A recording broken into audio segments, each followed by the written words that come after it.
I think we can all agree this election cycle's been unusual, to say the least. Among other things, there's been an unprecedented number of insults being hurled around on the campaign trail. Of course, few can go toe-to-toe on Twitter with Donald Trump, but Senator Elizabeth Warren is clearly up for the challenge. Here are a few of her Trump-aimed tweets over the past several weeks. Let's be honest, @RealDonaldTrump is a loser. @RealDonaldTrump knows he's a loser. His insecurities are on parade. Many of history's worst authoritarians started out as losers, and @RealDonaldTrump is a serious threat. And it's not just on Twitter. Here are some clips from recent speeches. You, Donald Trump, are a total disgrace. A small, insecure money grubber who doesn't care who gets hurt so long as he makes a profit off it. He is not a business success. He is a business loser. Earlier today, Jim Braude sat down with Elizabeth Warren to talk about a few of these moments and her candidate, Hillary Clinton. Senator, it's good to see you. It's good to be here. So you have called Donald Trump virtually every name in the book, virtually. But a couple of your Democratic colleagues in the House recently have said he's mentally unstable. Others have said he is intellectually limited. Do you share their view? You know, my view on this is I'm just going to take his actions and go with his actions. I'm not a doctor. I'm not a psychoanalyst here. I don't run tests on him. And that's not my job. My job is to look at the things he actually does and the things he actually says, and then to try to talk about those. And let me just say, when you say, I've gone after him, called him every name. No, what I've really done is tried to talk substantively about him. He gets out and claims he's a great businessman. Okay, let's examine that claim. He thinks he's going to fight back by calling people names. Then I'm going to talk about what it means to deal with a racist bully. You called him a bully and a loser and that, so you have called him. That's fair enough, but the point is, it's grounded. I'm not out there trying to talk about small hands or whatever. It's to talk about substance, about what it is that this man has put forward as his claim for why he should be president of the United States. Do you do your own tweets? Yeah. You do? Well, I have help. I want to say. That means somebody else reads them. They do, but you write them? Sure. Mostly. Do you want to tweet him about his position on nuclear weapons? Oh, my God. Okay. Can you believe this? I guess I tried. Yeah, there you go. But can you believe this? A man who asks the generals why we aren't using our nuclear weapons more? I think that this is going to be one of, my guess, is Secretary Clinton's principal lines is to say, get past all of it. You know, Warren wants to talk about things like Donald Trump says he'll roll back financial regulations. I've promised to veto any bills that roll it back. Donald Trump says he'll get rid of health insurance for 20 million people. I promise to hang on to it. I think actually where Hillary Clinton's going to go is, my guess, right for the gut. And the gut's going to be, do you really want Donald Trump's finger on the nuclear trigger? He'll go right from tweeting to hitting the nuclear button. Speaking of Secretary Clinton, and speaking of gut, I think everybody in America would agree that your endorsement of Hillary Clinton was a major moment in her campaign. But when you're standing up on a stage and you hear Sanders people chanting, Goldman Sachs, we trusted you, how does that make you feel in your gut? What does that do to you? You know, right now the way I see this is the gulf between Hillary Clinton and Donald Trump is enormous. And that's what propels me forward. And I want to be clear about this, Hillary Clinton is running on a progressive agenda. And she has made not vague promises, she has made clear commitments on what she will do to execute on that, including things that are entirely within her control, like she will veto any efforts to roll back the financial regulations put in place after the crash. My view is, I support that agenda. I support her. I want to help her get elected, and then I want to make sure she does what she says she's going to do and help her do that. Senator, one of her greatest liabilities, you know, is the trust factor. You wrote in, I think it was called Two-Income Trap. You wrote about her, let's call it conversion, on a personal bankruptcy bill, where she ended up in a position that was anti-consumer. And you basically said campaign money got her to that place from the wrong places. So what do you say to the person who's in that two-thirds, who doesn't find her honest or trustworthy, reads your words from admittedly 12, 10 years ago? Why should they trust her in 2016 that what she says is what she'll do?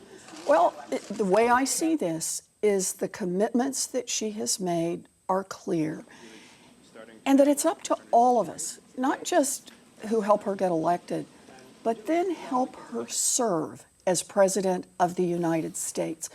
That there's no ambiguity about what it is that she has promised to do, and that the energy of the people who help her get elected is still going to be an energy that's going to help her do that. Any reason she shouldn't release these Goldman Sachs speeches? Look, my view on it is has been clear all along, but it's up to the campaign. What is your view all along? My view all along is, look, tell. But Release them. She's going to make her... Release them, is that what you mean? Yeah, she's going to make her own decision about that. She's going to run her campaign the way she wants to run But it. my modus operandi in politics my whole life has been anytime someone has the ability to disclose something, it's not like a national security thing, and they choose not to, it is fair to draw a negative conclusion about what's in, whether it's Donald Trump's tax returns or her Goldman's. Is that an unfair position for me to take? Of course people draw inferences from what's not there, but... Don't you? I draw inferences all around. And look, if you ask me the question, do I worry about the influence of Wall Street in Washington up and down the line? The answer is 100% yes, of course I worry. I worry from the time I wake up in the morning until I go to bed at night. But that's why I go back to what has been made explicit. Donald Trump says he is going to repeal all of the financial regulations we put in place after a crash that is estimated to have cost the American people $14 trillion. Hillary Clinton has said explicitly she will veto any legislation that does that. Man, that's as far apart as you can get. That really matters. Did you want to be vice president? Raise your right hand. I mean, did you not want to be vice president of the United States? I'll tell you exactly what I told her. And that is, given all that I see, I want to help. I want to help her get elected, and I want to help her serve as a successful president. Whatever is the best way to make that happen. But this is the part you got to understand. I love my job. But my job works for me. I love this job. I think people know, but isn't the pace of change just painfully slow? I mean, does that not drive you right over the edge? No, it does not drive me over the edge because I don't have the luxury of saying, oh, I'm going over the edge. For me, it's about getting up and finding every single chink and place that you can make a difference. Let me tell you how I think of this. I think of this like I'm scaling a sheer wall. And you're constantly looking. Where's the finger hold? Where's the toe hold to get in? Because there are a lot of tools in the toolbox. Here's an example. All those agencies out there, they have the power to make a lot of changes. The Department of Education can follow different policies in student loans and who gets discharged if these for-profit colleges have cheated someone. The Food and Drug Administration can follow different policies in terms of who's allowed to give blood and who isn't, and whether or not they're going to actively discriminate against gay men.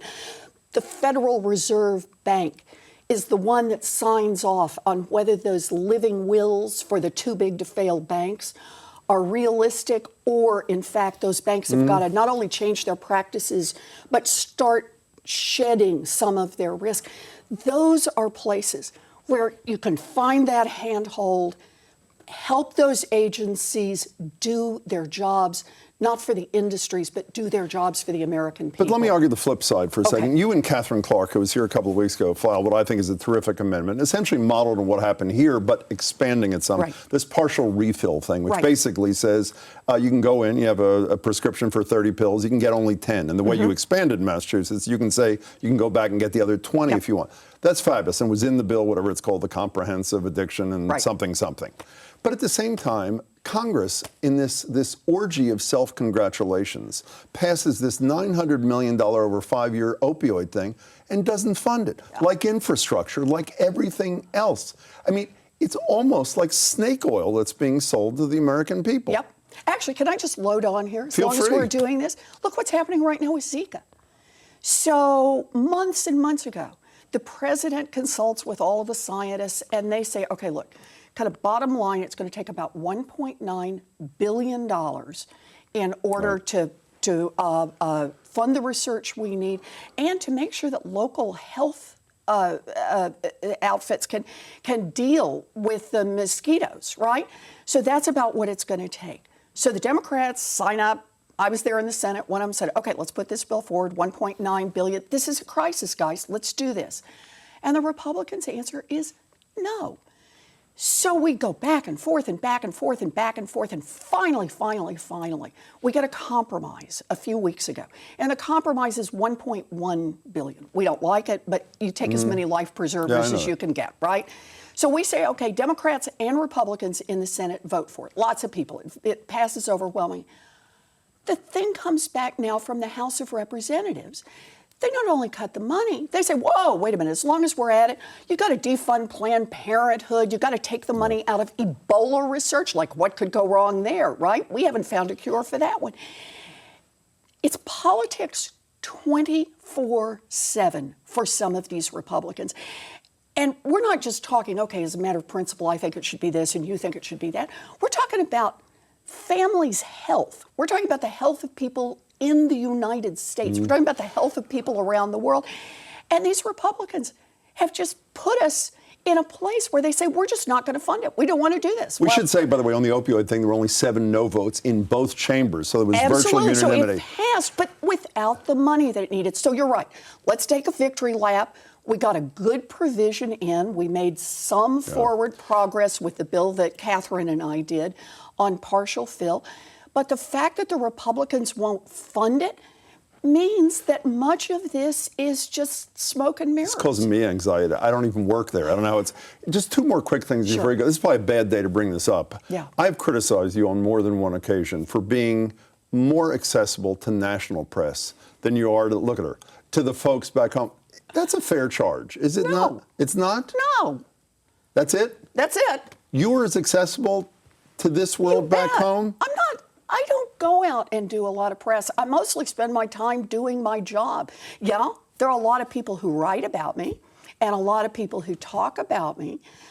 But I'm here at home, sitting in this chair right now. You are. Talking I know it's a bad time to do that. Yeah, Okay, it's fine. a bad time. Speaking about writing about you, this is the last thing, Senator. Okay.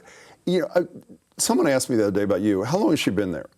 And my initial reaction was going to be like, well, I don't know, 8 or 9 years. And then, of course, I realized you've been there a minute. You've been there 3.5 years. Are there times when you go home at night and you say to yourself, I was this relatively obscure, and I don't mean that in a critical way. That's okay. Professor at a law school in Cambridge. And all of a sudden, I am this, you're not going to like this, but you're this national heroine to a significant piece of the population. Do you go home and say, this is amazing that this is happening to me at this stage of my life? Is there a piece of that? So can I just slightly restate it? You Because do the whatever answer is, you want. of course.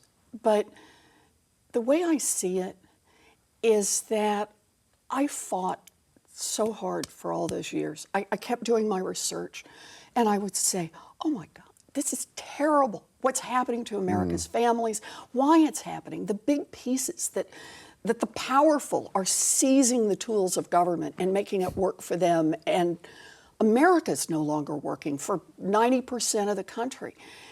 And I tried to fight in the ways I knew to fight. I wrote books, right? I long scholarly articles. I did extra footnotes, you know. And then sort of things went click, click, click, and I ended up down in Washington during the financial crash, trying to put some accountability in the system. Next thing I know, I was setting up the Consumer Financial Protection Bureau. It just celebrated its birthday. Happy birthday. And has returned $11 billion now to people who were cheated. And then I ended up in this Senate race. And it means I've got this opportunity to get out there and fight with a new set of tools. And so I feel this sense of profound responsibility to pick up those tools and use them as hard and as fast and as deep as I can every day. I came to this late. I truly believe America is running out of time. And so for me, it's get up early, run at it at 140 miles an hour, and keep it up until you fall over asleep at night. And stop by at GBH along the way. Senator, it's bet. great to see you. Thank Good you to so see you. much, Senator. Thank you.